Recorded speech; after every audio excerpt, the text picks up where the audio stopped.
des personnes qui ont quelques problèmes pour utiliser les connexions MIDI et piloter des contrôleurs de façon à piloter à distance Cubase. Alors je propose donc de faire ce petit tuto, j'espère qu'il vous sera utile. Alors en ce qui me concerne, moi je souhaite piloter un clavier Nectar, les boutons de commande qui sont les stop, play et record, de façon à piloter Cubase à distance. Je vais montrer comment on procède. Donc dans un premier temps, on va aller voir la connexion MIDI du clavier, si elle est bien faite. On va aller dans configuration, donc studio, configuration du studio. On va vérifier ici les connexions MIDI, si elles sont bien opérationnelles. C'est important parce que sinon on va pas pouvoir le trouver dans la liste des appareils MIDI à connecter. Donc voilà, mon impact GX61 est bien actif en entrée et bien actif en sortie. On va aller donc maintenant dans les configurations de pupitre de commande de façon à en créer un. On va appuyer sur le petit bouton plus. Dans la fenêtre qui s'affiche, on a essentiellement des consoles de mixage, mais nous ce qui nous intéresse c'est le clavier, donc on va prendre périphérique générique. Dans la fenêtre qui s'ouvre, là, donc comme le clavier est bien connecté MIDI, on devrait le retrouver en entrée, on va le connecter. Ici, c'est Impact GX, voilà, et il est là. Voilà, donc entrée MIDI, sortie MIDI, on fait appliquer tout de suite.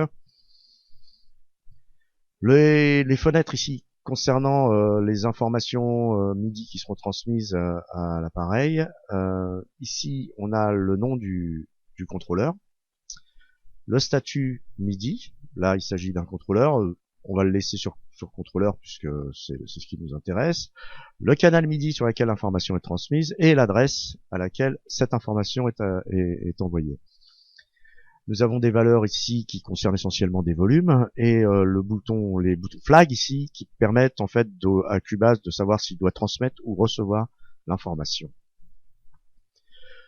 Alors, ce qui est important, c'est de cocher tout de suite la case apprendre qui va permettre à Cubase de gérer automatiquement les informations qu'il va recevoir ou émettre des contrôleurs externes.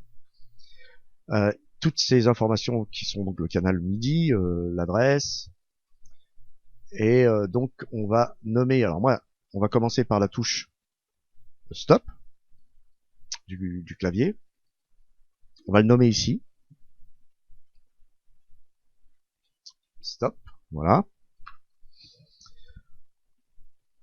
On va appuyer sur la touche stop du clavier et comme la petite case apprendre est cochée, donc vous allez voir qu'ici l'adresse va se mettre automatiquement à jour. Voilà, c'est l'adresse 6 qui correspond donc au bouton stop du clavier.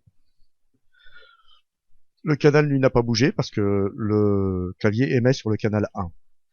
On va faire de même pour la touche play. Donc on va nommer d'abord play. Voilà. J'appuie donc sur la touche play du clavier et là vous allez voir que l'adresse va être automatiquement mise à jour. Voilà. Donc c'est l'adresse 8, le canal 1 toujours.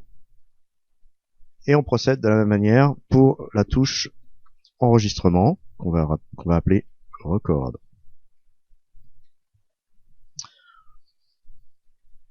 Voilà. Et j'appuie sur la touche record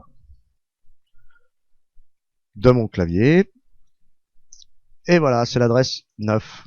Donc je pourrais faire de même alors pour différentes autres touches, hein, comme les boucles, le volume, les différents contrôleurs qui figurent. Et vous pouvez faire pareil sur des pédales ou des consoles de mixage. Vous avez de quoi faire, la liste est longue là, et vous pouvez même rajouter encore des lignes encore ou supprimer au choix. Donc on va passer dans la partie inférieure. Alors, dans la partie inférieure, on a ici le nom du contrôleur qui s'est mis à jour. Alors ce qu'on va faire, c'est que pour que ce soit plus clair, parce que là toutes les lignes sont mises par défaut, on va ici faire ajouter. Voilà, on a une nouvelle configuration. On va mettre renommer pour changer le titre. Donc on va taper par exemple contrôle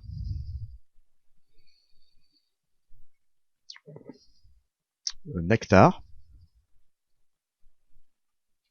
C'est le nom de mon clavier. Voilà. Donc ici les informations se sont donc reproduites. On a les mêmes en haut. Au niveau du périphérique, on va chercher l'univers concerné qui, pour moi, il s'agit du transport. Pour play, c'est pareil, transport. Et record, c'est pareil, il s'agit d'un transport. Pour ici, les voies catégories, on nous laisse pas le choix, c'est un périphérique, donc on laisse périphérique. Valeur de l'action, donc en fonction de l'univers choisi, transport, on va avoir les fonctions qui vont être affichées ici, et donc nous on va choisir pour stop, évidemment, stop. Pour play, eh bien start. Et pour record, vous l'aurez deviné, c'est record. Voilà, nous avons presque terminé. Maintenant, il nous reste les flags à paramétrer. Donc ici, on a trois types de flags. Le bouton, qui en fait détermine le nombre de fois enfin le nombre d'informations qui vont être transmises à chaque fois qu'on va appuyer sur le bouton. Donc là, en l'occurrence, quand c'est bouton, on pourra, il n'y a qu'une information qui sera transmise, donc on pourra appuyer 10 fois sur le bouton, ce sera toujours la même information. Pour le bouton alterné, l'information est de type on/off, donc quand on appuie c'est on et quand on rappuie encore c'est off. Et quand c'est non automatisé, eh bien disons qu'il n'y a pas d'interaction. Ça correspond grosso modo. Enfin, disons que sur l'écran, on voit pas l'information s'afficher. Pour être plus clair, bouton. Lorsqu'on appuie, vous allez voir que le bouton va s'illuminer. Et si je rappuie dessus, le bouton restera illuminé. Alterné, le bouton s'illumine, mais quand je rappuie dessus, le bouton s'éteindra. Mais non automatisé, donc là, il n'y a pas d'action sur le bouton. Il s'allume ou genre un flash et il se rétend tout de suite. Voilà. Alors, donc nous, pour le stop, on va faire bouton, puisque le stop, on appuie une fois et le Cubase s'arrêtera. Même si j'appuie deux fois, le Cubase restera arrêté. Pour le bouton play, je mets aussi bouton, puisque c'est pareil. Si j'appuie une fois, le bouton play Cubase va se mettre en route, et si je rappuie encore deux fois, Cubase continuera à jouer. Maintenant, si je veux qu'il s'arrête, je peux très bien mettre alterné. C'est ce que je vais faire d'ailleurs sur record, où je vais mettre alterné, parce que ce que je veux, c'est pouvoir faire des drops, c'est-à-dire pouvoir enregistrer donc à la volée. Quand j'appuie une fois, le bouton va s'activer, et quand je rappuierai une deuxième fois, le bouton va se désactiver, donc ça me permettra de faire des drops.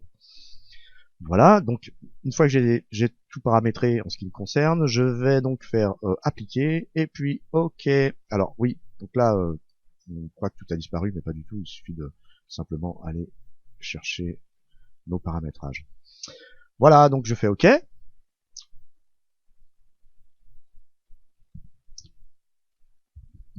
Et maintenant, on peut voir que si j'appuie sur le bouton play, le curseur se met en route. Si j'appuie sur le bouton stop, il s'arrête. Si j'appuie sur le bouton enregistrement, donc là il y a le décompte qui se met en route et l'enregistrement qui se produit. J'appuie sur le bouton stop, je rappuie sur le bouton play, et là maintenant je vais appuyer sur enregistrement. Et là, comme je disais tout à l'heure, c'est-à-dire que si je rappuie dessus, ça désactive l'enregistrement. Voilà. Et je peux ainsi donc enregistrer à la volée. Alors évidemment, ce qu'il faut, c'est que la piste soit armée. Parce que si la piste n'est pas armée, il n'y a pas de chance que ça puisse enregistrer. Donc on fait la démonstration, play, j'enregistre à la volée, je désactive, stop. Voilà, donc ce petit tuto est terminé, j'espère qu'il va vous servir. En tout cas, si vous avez des questions à me poser, Et si vous voulez avoir des précisions, n'hésitez pas à me laisser des commentaires. Je me ferai un plaisir d'y répondre. Je vous souhaite à toutes et à tous donc de faire de la bonne musique et je vous dis à bientôt. Au revoir.